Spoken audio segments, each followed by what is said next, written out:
আসসালামু আলাইকুম এভরিওয়ান।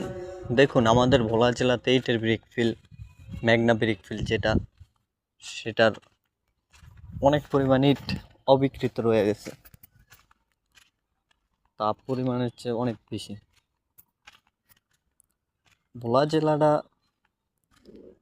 দ্বীপ হলেও তার প্রচণ্ড